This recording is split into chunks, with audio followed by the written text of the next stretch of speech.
Les députés de l'Assemblée nationale examinent ce mardi les rapports sur le travail des présidents de la Cour populaire suprême et du Parquet populaire suprême.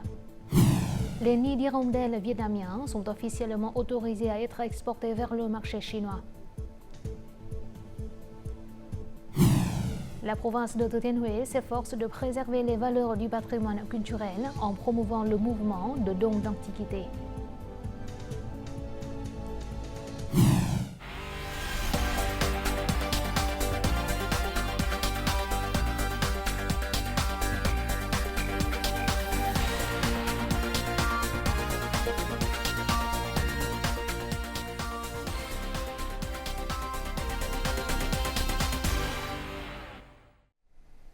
Mesdames, Messieurs, bonjour. Merci d'être avec nous dans cette nouvelle édition du Journal francophone. Dans la continuité de la 6e session parlementaire, les élus examinent ce mardi 21 novembre les rapports sur le travail du président de la Cour populaire suprême et du Parquet populaire suprême sur la lutte contre la criminalité, sur les violations de la loi et l'exécution des jugements en 2023, ainsi que le rapport de vérification sur la lutte anticorruption en 2023. Les députés ont proposé des solutions pour lutter contre les groupes spécifiques de criminels, tels que ceux qui se font passer pour des autorités, des établissements de crédit et des fonctionnaires pour extorquer de l'argent aux gens. Ils ont également souligné la nécessité d'une surveillance étroite des groupes criminels impliqués dans le trafic de drogue, le recouvrement de dettes de loyer et la cybercriminalité. En outre, les députés ont suggéré de promouvoir les mesures de prévention sociale, de limiter les conditions de commission des délits et d'établir une réglementation complète pour les jeunes délinquants.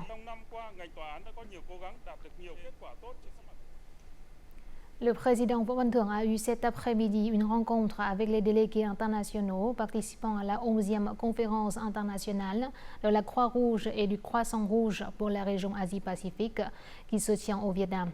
Le chef de l'État a souligné que le mouvement de la Croix-Rouge initié par Henry Dunant il y a 160 ans ne cesse de développer. Afin d'agir de manière responsable pour l'humanité, le Vietnam a toujours déployé des efforts et s'est uni à ses amis internationaux afin de protéger les personnes vulnérables. Le président vietnamien a affirmé que le Vietnam considère le travail humanitaire comme une tâche régulière de l'ensemble du système politique. À cette occasion, il a également évoqué les conséquences du changement climatique qui affectent gravement la vie des habitants. Il a affirmé que le Vietnam considérait la réponse au changement climatique comme une priorité dans ses politiques de développement et s'engageait fermement à atteindre zéro émission nette d'ici 2050.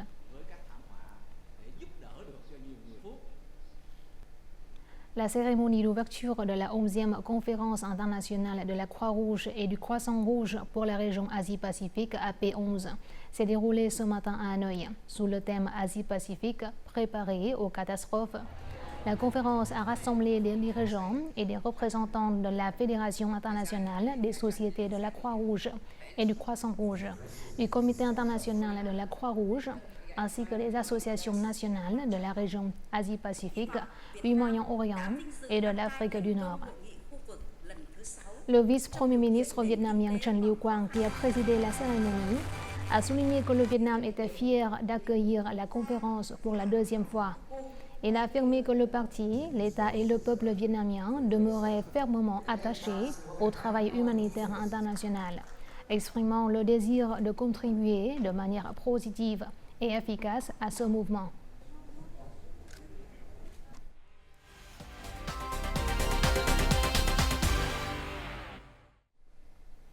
Passons tout de suite à d'autres informations de l'actualité. Selon le ministère de l'Agriculture et du Développement rural, les exportations de fruits et légumes depuis le début de l'année jusqu'à aujourd'hui ont dépassé 4,9 milliards de dollars de chiffre d'affaires, soit une augmentation de 78% par rapport à la même période de l'an dernier. La Chine, les États-Unis, la République de Corée, le Japon et les Pays-Bas sont les plus grands importateurs de fruits et légumes vietnamiens. Les exportations vers la Chine à elles seules ont atteint près de 2,8 milliards de dollars. Il est prévu que les exportations vietnamiennes de fruits et légumes atteignent 5,8 à 6 milliards de dollars cette année.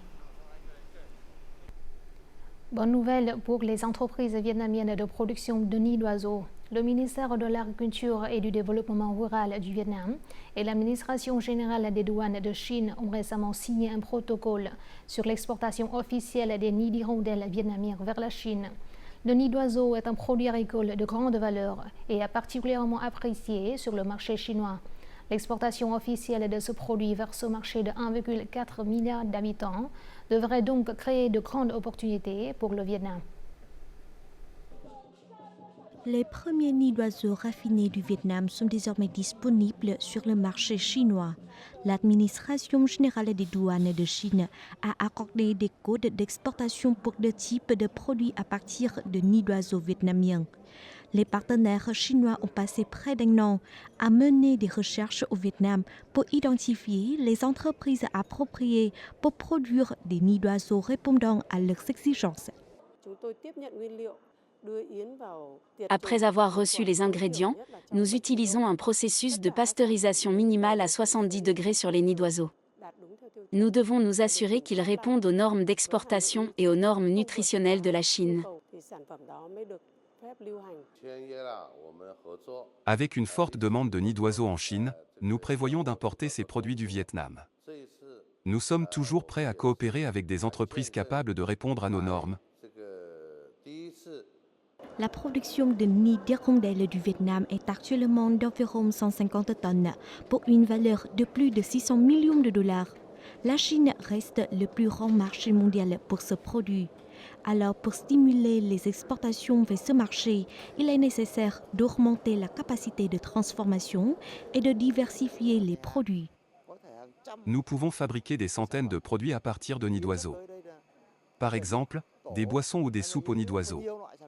La diversification des produits permettra de servir différents segments de marché et consommateurs. Le succès de l'exportation officielle de nids d'oiseaux devrait aider l'industrie agricole vietnamienne à se rapprocher de l'objectif d'exportation de 54 milliards de dollars cette année. Un autre produit agricole de haute valeur du Vietnam qui est bien apprécié sur le marché chinois est le homard. Pourtant, la chaîne d'approvisionnement du homard du pays est actuellement confrontée à plusieurs enjeux, de la zone d'élevage à l'achat, puis du transport et à la distribution.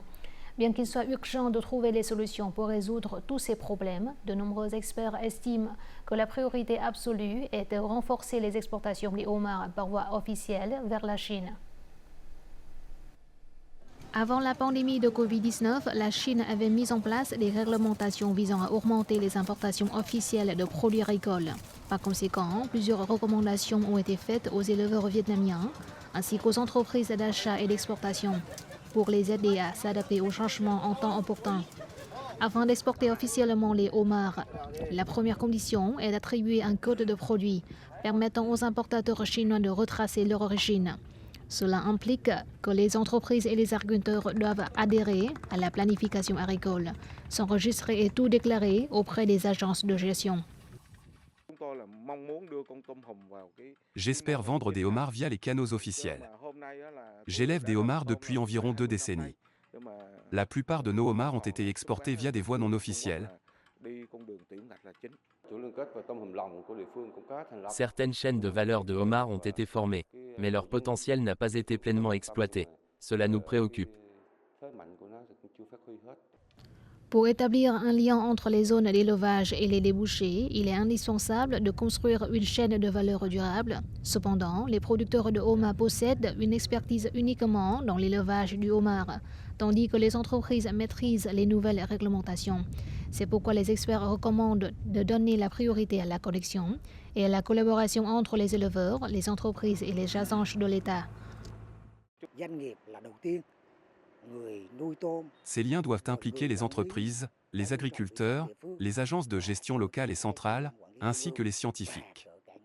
De cette façon, il sera plus facile de retracer l'origine du homard en termes de zones et de processus d'élevage.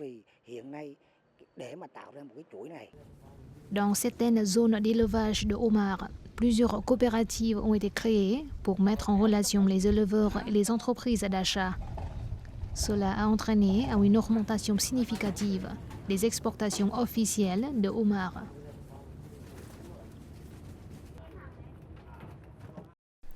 Notre journal continue avec les taux de change et l'indice de la bourse du Vietnam.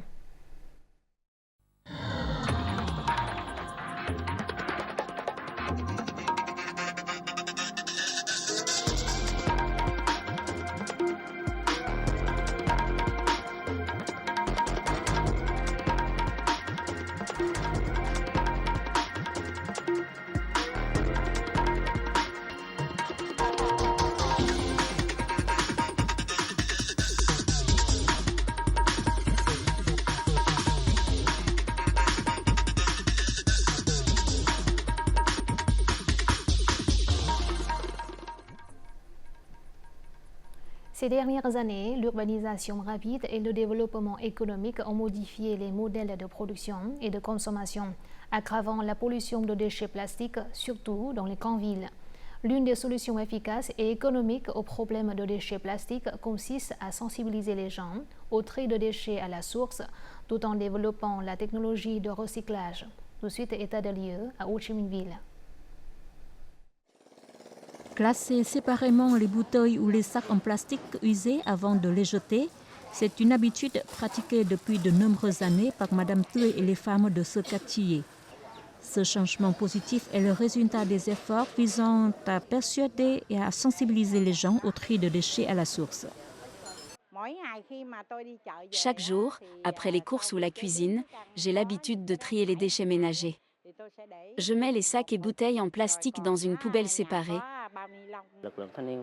Les membres de la jeunesse communiste renforcent la communication et la sensibilisation auprès de chaque foyer pour encourager le tri d'ordures à la source et faciliter le travail des ramasseurs.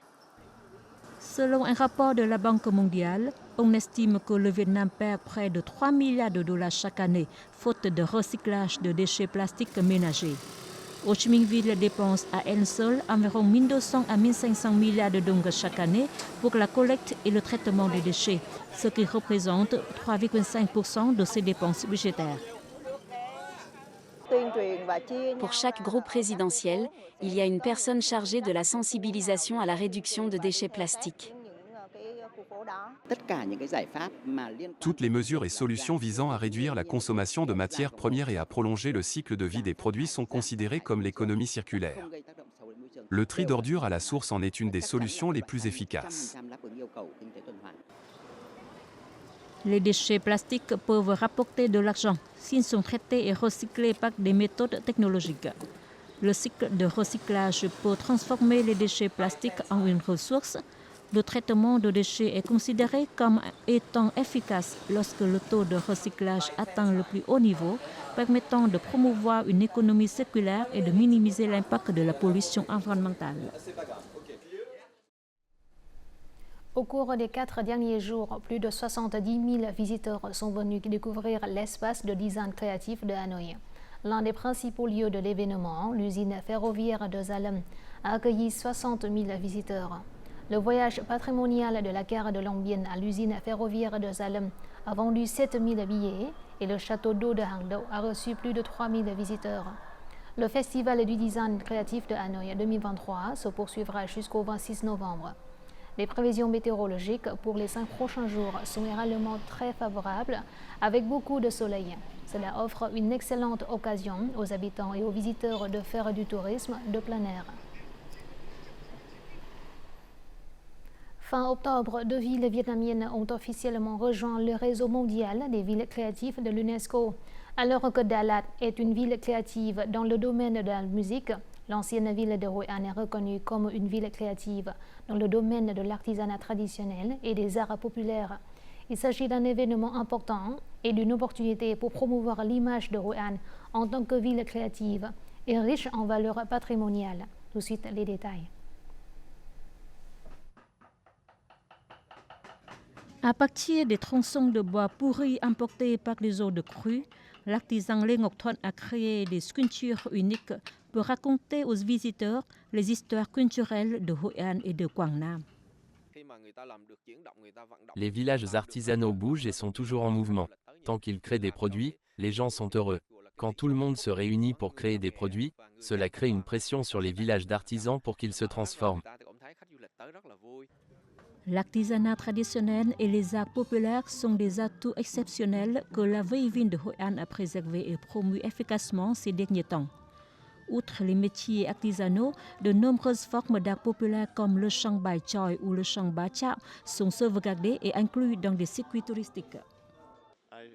Ce spectacle est merveilleux, avec des artistes talentueux et une musique traditionnelle intéressante. Les costumes sont également très spéciaux. Grâce à cela, je comprends mieux la culture traditionnelle vietnamienne. Selon les exigences de l'UNESCO, les produits créatifs de Hội An doivent survivre, se maintenir et se développer de manière durable. Le fait que Hội An a rejoint le réseau des villes créatives de l'UNESCO est très significatif. La ville pourra acquérir des expériences internationales en matière de préservation du patrimoine immatériel. Cela est cohérent avec l'orientation de construire une ville écologique, culturelle et touristique. Hội An est connu pour ses plus de 100 métiers artisanaux traditionnels. Pour réaliser son engagement envers l'UNESCO, la ville de Hội An mettra en place un plan d'action pour promouvoir les domaines culturels créatifs. Thừa Thiên Huế est l'une des localités qui préserve encore un système exceptionnel de reliques culturelles nationales. En effet, ce succès est dû en grande partie au mouvement de dons d'antiquités. Son but principal est de mobiliser la participation du public non seulement à la recherche, mais aussi à la préservation et la promotion des valeurs du patrimoine culturel national. Pour les collectionneurs, chaque artefact a une histoire associée au processus de recherche, de collecte et même à un souvenir personnel.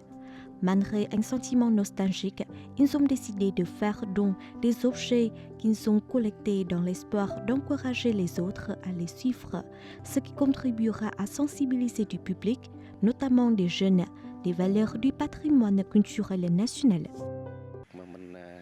J'ai décidé de faire don de mes antiquités préférées, car elles seront mieux préservées et présentées auprès du public grâce au travail du musée. Davantage de gens connaîtront ces antiquités en visitant le musée. En 2023, le musée des antiquités royales de Huế a reçu plus de 100 dons regroupant des documents, des objets et des antiquités provenant d'organisations et de particuliers. Ils seront étudiés et exposés par le musée pour le public. Les dons des collectionneurs aident à ramener les antiquités dans l'espace patrimonial auquel elles appartiennent, c'est-à-dire dans un musée. Plus récemment, après de nombreuses années d'errance, de précieuses antiquités de la dynastie des Nguyen, à savoir le grand chapeau des mandarins et la tenue Nhật Bình des concubines, ont été rapatriées. Il s'agit d'un événement spécial marquant le retour aux racines des patrimoines culturels nationaux. J'espère sincèrement que dans les temps à venir, davantage d'antiquités précieuses seront rapatriées et rendues à leur lieu de naissance. Le musée royal des antiquités de Huế est toujours une adresse prestigieuse où les chercheurs et les collectionneurs de tout le pays font don d'artefacts. Ce mouvement revêt une importance particulière qui contribue à la préservation des valeurs patrimoine du pays.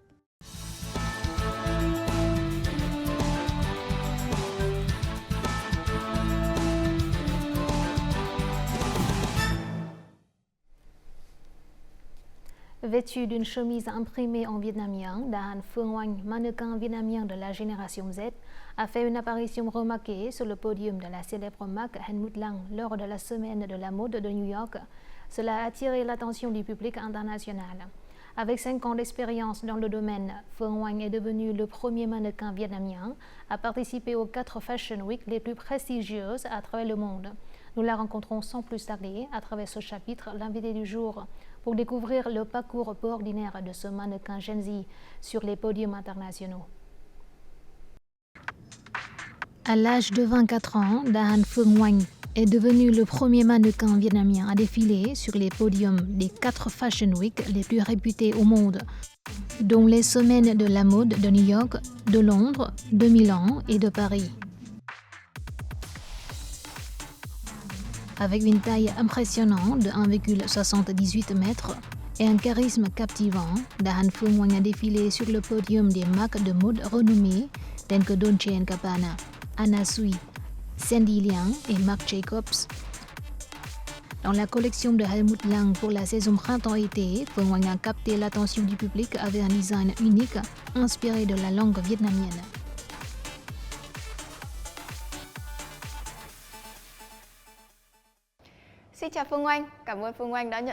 Bonjour Phương Oanh, bienvenue à notre programme. Félicitations pour avoir fait une apparition impressionnante au podium d'Helmut Lang. Pouvez-vous parler de votre parcours de 5 ans à la conquête des défilés de mode internationaux? Je crois que j'ai beaucoup changé. Travailler sur le marché international de la mode m'a appris la persévérance, la résilience ainsi que le professionnalisme. Après 5 ans à poursuivre mon rêve, en septembre dernier, lors du défilé du designer vietnamien Peter Do, j'ai eu l'occasion de porter un modèle très spécial. Je me suis sentie très fière lorsque Peter m'a dédié un design imprimé du poème d'Ocean Vuong. J'ai eu ce sentiment indescriptible. C'était très émouvant car j'étais loin de chez moi pendant presque 4 ans, donc ma famille me manquait beaucoup, surtout ma mère. J'ai pleuré du jour de l'essayage jusqu'au jour du défilé. Je suis entrée et j'ai serré Peter dans mes bras après le spectacle et nous avons tous les deux été très émus. Tout était tellement bouleversant qu'il m'était incroyablement difficile de décrire mes sentiments.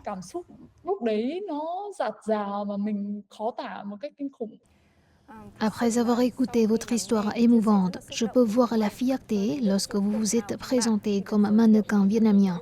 À part le défilé d'Helmut Lang, quel autre défilé vous a laissé des impressions inoubliables? Ce serait le défilé Dolce & Gabbana. Après plusieurs jours de casting, j'ai finalement remporté ma première émission, ce que j'attendais avec impatience depuis longtemps. C'était aussi la première fois que je mettais les pieds à Milan. J'avais des sentiments mitigés. En plus de la joie, j'avais également un sentiment de peur parce que je ne savais pas si je réussirais ou non. Avant le soir du spectacle, j'étais à la fois inquiète et heureuse. Le lendemain, j'avais un très grand show, un nouveau jalon pour ma carrière. Cela a confirmé mes capacités auprès du directeur de casting et du designer. Cela a montré que ma silhouette vietnamienne pouvait également apparaître sur les podiums internationaux et attirer l'attention des créateurs de mode mondiaux.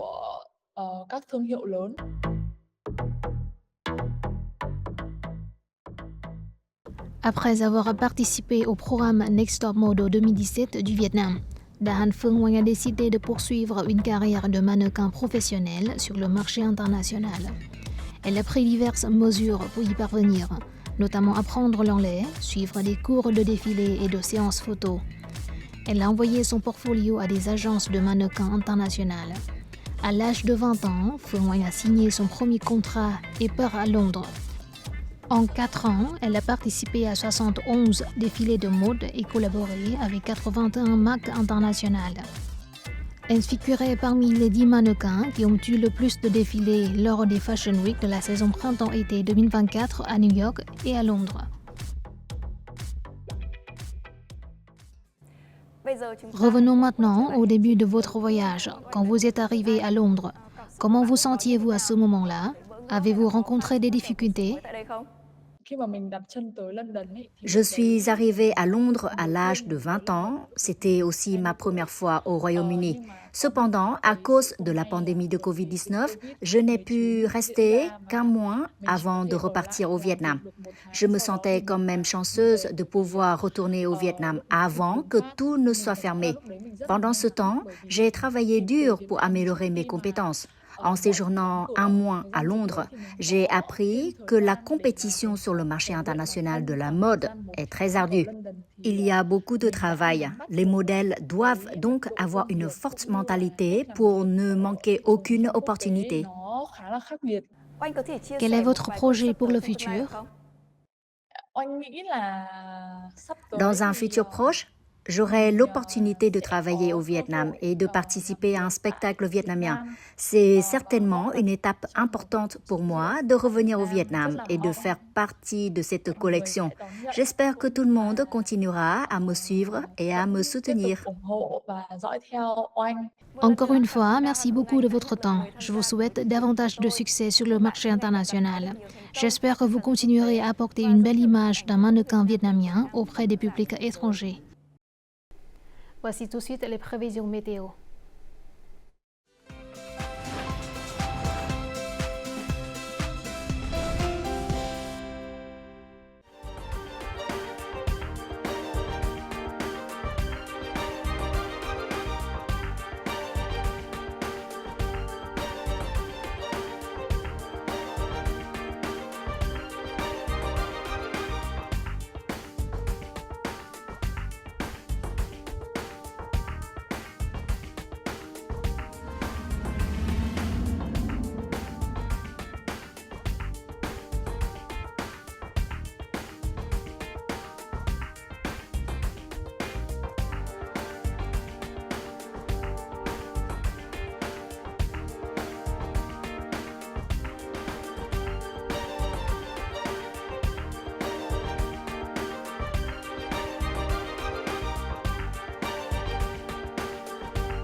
C'est la fin de notre journal francophone. Merci de votre attention. Afin de regarder en ligne les émissions de la chaîne VTV4, veuillez consulter le site web apparu à l'écran.